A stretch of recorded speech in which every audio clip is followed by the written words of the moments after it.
हरिओम, जय श्री कृष्ण। कर्मकांड बाय आनंद पाठक में एक बार फिर से आप सभी का मैं स्वागत करता हूँ। जैसे आपने पिछला वीडियो मेरा देखा होगा शायद कि प्रायश्चित किसे कहते हैं, नित्य कर्म न करने से क्या पाप लगता है, और जो प्राजापत्य व्रत मैंने आपको बताया था वो कैसे किया जाता है।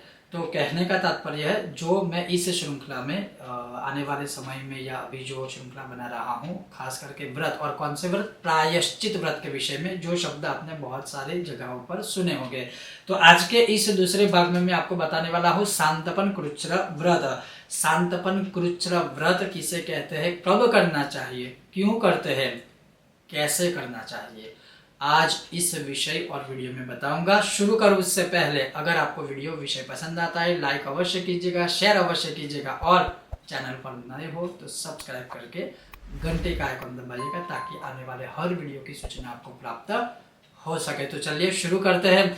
आज का यह विषय जो है शांतपन कृच्छ्र व्रत, तो क्या लिखा है उस विषय में कि गोमूत्रम गोमयम क्षीरम दधि सर्पी कुशोदकम एक शत्रुपवासश्च कृच्छ्रम शांतपनम स्मृतम, अर्थात 6 दिन तक, अब ध्यान से सुनिएगा, 6 दिवस तक, 6 दिन तक प्रतिदिन क्रमशः, मतलब मान लीजिए जिस दिन आपने निश्चय किया कि मुझे यह शांतपन कृच्छ्र व्रत करना है, तो उसी दिन से मानसिक संकल्प लेकर, जो भी प्रायश्चित के लिए आप करना चाहते हो वह मानसिक संकल्प लेकर, मतलब भगवान के आगे सामने एक गाय के घी का दीपक प्रज्वलित कीजिए, भगवान श्री हरि विष्णु के सामने या विष्णु के किसी भी स्वरूप के सामने, और आपने जो भी प्रायश्चित करना है जिस कर्म के लिए, वह मन में बोल जाइए, और फिर यह कर्म का आप आरंभ करें। कौन से कर्म का? जो यह व्रत है शांतपन कृच्छ्र व्रत। अब इस व्रत का आरंभ कैसे होता है? तो जिस दिन से आपने यह निश्चय किया है कि मुझे आज से यह व्रत करना है, तो लिखा है गोमूत्रम गोमयम क्षीरम दधि सर्पी कुशोदकम, अर्थात 6 दिन तक। उसमें सबसे पहले दिन लिखा है गौमूत्रम, मतलब पहले दिन गौमूत्र ही पीना है, उसके अलावा और आप कुछ भी खा पी सकते नहीं हो, या मान लीजिए अधिकतर गौमूत्र ही पीना है, यही सोच के आप चलिए। लेकिन आपको ये भी देखना है कि शारीरिक आपकी क्षमता कैसी है, उसी हिसाब से आपको यह पीना है, अन्यथा शरीर की और समस्याएं उत्पन्न हो सकती है अगर आप दुर्बल हो। 1 चम्मच 2 चम्मच आप चाहो तो सुबह खाली पेट यह पी सकते हो। उसके बाद दूसरे दिन गोमयम, गौ माता का जो गोबर है वो थोड़ा सा लेकर वो खाना है। गोमूत्रम गोमयम, किस दिन? दूसरे दिन। पहले दिन गोमूत्र, दूसरे दिन गोमयम, तीसरे दिन क्षीरम, अर्थात गौ माता का दूध। पहले दिन गौमूत्र, दूसरे दिन गोबर, तीसरे दिन गौ माता का दूध। आप अपनी क्षमता अनुसार पूरे दिन पी सकते हो। फिर चौथे दिन दधी ही, अर्थात गौ माता के दूध से बना हुआ दही, आप जितना चाहो उतना खा सकते हो। फिर सर्पी, अर्थात गौ माता का दूध से बना हुआ घी, अर्थात गौ घी, गौ माता के दूध से बनाया हुआ जो है वह गौ घी। 5वें दिन आपको सिर्फ आप घी पी सकते हो।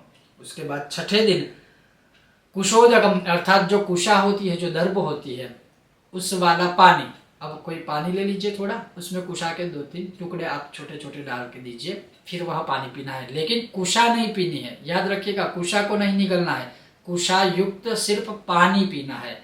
अब समझिए सरल भाषा में, कुल मिलाकर 7 दिन है हफ्ते के, उसमें 6 दिन तक आपको यही पीना है या यही खाना है, और 7वें दिन आपको उपवास करना है। उस उपवास में केवल फल के रस या फल का ही सेवन आप कर सकते हो। पहले दिन गौमूत्र, दूसरे दिन गोबर, तीसरे दिन गौ माता का दूध, चौथे दिन गौ माता के दूध से बना हुआ दही, 5वें दिन गौ माता के दूध से बना हुआ घी या गौ घी, और 6ठे दिन है कुशोदकम, अर्थात कुशायुक्त जल या कुश उसमें डाल के सिर्फ उसका पानी। ये 6 दिन तक आपको ऐसे फॉलो करना है। और उसके पश्चात जो 7वां दिन है, उस दिन आप केवल फल या फल का रस सेवन कर सकते हो। और फिर आपको संकल्प छोड़ना है, आपने जो भी पाप किए, जिस लिए किए है, वह पापों की मुक्ति के लिए आपने यह किया था, यह बोल के भगवान को अर्पित कर दीजिए यह व्रत। लेकिन अधिकतर, जैसे किस पापों में या किन पापों में अधिकतर आप यह व्रत कर सकते हो? सबसे पहला, आपके शरीर के अंदर ना खाने वाली चीजें आपने खाई है, नॉनवेज आदि से लेकर सब कुछ। ना पीने वाली चीजें आपने पी है, जैसे मदिरापान आदि से लेकर सब कुछ। ना किए जाने वाले शरीर से आपने जो पाप किए हैं जाने या अनजाने में, उस पापों की आंतरिक बाह्य मुक्ति के लिए अवश्य यह संतर्पण कृच्छ व्रत कर सकते हैं।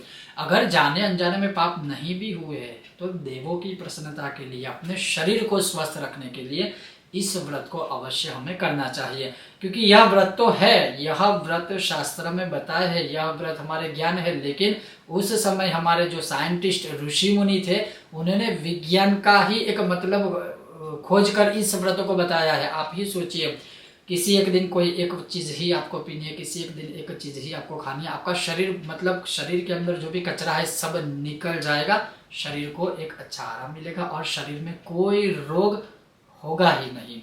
तो अवश्य एक अपेक्षा रखता हूँ कि आप यह संतर्पण कृच्छ व्रत को समझ पाए हैं, और जब भी ऐसी कोई चीज़ होती है तो आप स्वयं भी इस व्रत को फॉलो कर सकते हैं। और या कई बार ऐसा होता है, जैसे हमारे पास लोग आते हैं और जो आते हैं उन लोगों को मैं स्वयं एक वंदन करता हूं कि वो सामने से मुझे कहते हैं कि आचार्य जी हमने इस प्रकार के पाप किए हैं और उस पापों में से हमें मुक्त होना है, तो हम क्या करें। तब मैं उन लोगों को ऐसे व्रतों का मार्गदर्शन देता हूं और फिर वो करते भी है।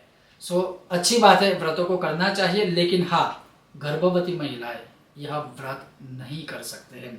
जो शरीर से अस्वस्थ है उन्हें व्रत नहीं करने चाहिए। जो छोटे बच्चे हैं और जो बड़े बुजुर्ग हैं वो भी यह व्रत नहीं कर सकते हैं। अपने शरीर के अनुकूल रहकर ही व्रतों को, आपको इस व्रतों को या व्रतों का पालन करने की आवश्यकता है, अन्यथा जबरदस्ती किसी भी व्रत को करने की जरूरत नहीं है। ये था आज के दूसरे भाग का संतर्पण कृच्छ व्रत। अब अगले एक नए व्रत को जानने के लिए, नए विषय को जानने के लिए मेरे साथ बने रहिए और देखते रहिए कर्मकांड बाय आनंद पाठक। सब अपना अपने परिवार का ध्यान अवश्य रखिएगा। जय श्री कृष्ण। ओम गणेश।